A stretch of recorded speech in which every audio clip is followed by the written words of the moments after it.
Isabette raised her hands above the keys, shaped her fingers into the dense first chords of Beethoven's Eighth Sonata, called the Pathetique, and launched it on its thrilling journey. 3 hours earlier, Frau Grüber lifted one hand to slap her daughter, then dropped it. Isabette knew she had the upcoming concert to thank. A red mark on her cheek would clash with the green of her gown. "I'm sorry, Mamma," she said, "but these sleeves and the neckline make my shoulders look bony." "They are bony." Isabette's first public concert at the Kleine Redutensaal in Vienna's Hofburg Palace was going to be a disaster. The week before, she'd overheard Herr Dietrich speaking to the manager of the concert hall.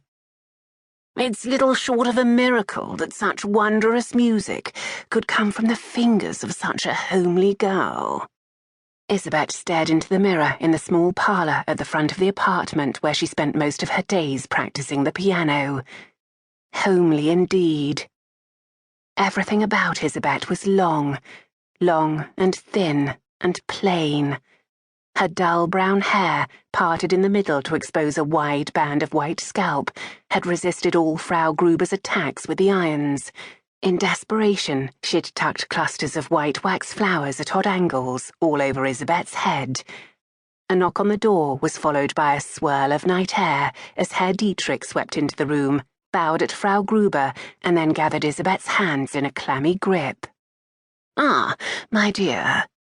Your hands are cold. Wear gloves for the journey." "Herr Dietrich," cried Frau Grüber. "We cannot thank you enough. You are a saint. He is a saint, is he not, Isabette? Thank Herr Dietrich." Isabette curtsied, her eyes cast down against the shame of her mother's simpering. "All to the good," said Herr Dietrich. He reluctantly let go of Isabette's hands and bowed to Frau Grüber. "My pleasure, dear lady. Now, Isabette, you are ready? I have the carriage here." Isabette's chin snapped up. "The carriage? Oh, Herr Dietrich, how very, very kind. A carriage. Thank Herr Dietrich, Isabette." "It's the least I could do for my little prodigy, eh?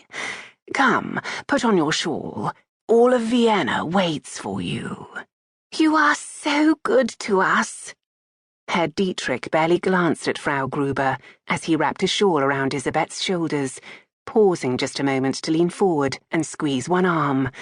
His hot breath smelled of almond paste and wine. She twisted from his grip and turned to face her mother. "I am ready, Mamma." "I should say so. This is a grand evening, Herr Dietrich." With a twitch of her full skirt, Frau Grüber pushed Isabette aside and crooked her arm.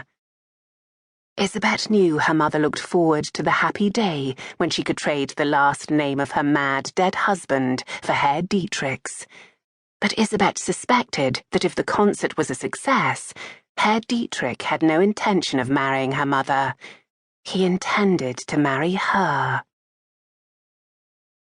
"Ah, there she is. Come forward into the light, Fräulein." The Kapellmeister wore an unctuous smile that froze when he got a full view of Isabette. She was at least a head taller than he was, and half his width. "Good evening, Herr Kapellmeister," she said, sinking into an awkward curtsy, the wax flowers bobbing. She must look like a demented stork. "Thank you for allowing me to play this evening." Well, yes. Herr Dietrich was very persistent. We are honoured, yes, honoured to have his new protégé perform. We've heard great things about you, Fräulein."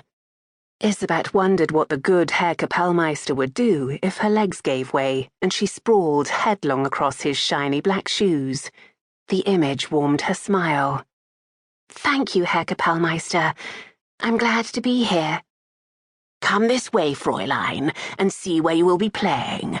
You may try the piano if you wish." He herded Isabette into the care of a short, grey-faced young man who held a flute in one hand. He frowned up at her, then led the way to the stage. Isabette shared the programme with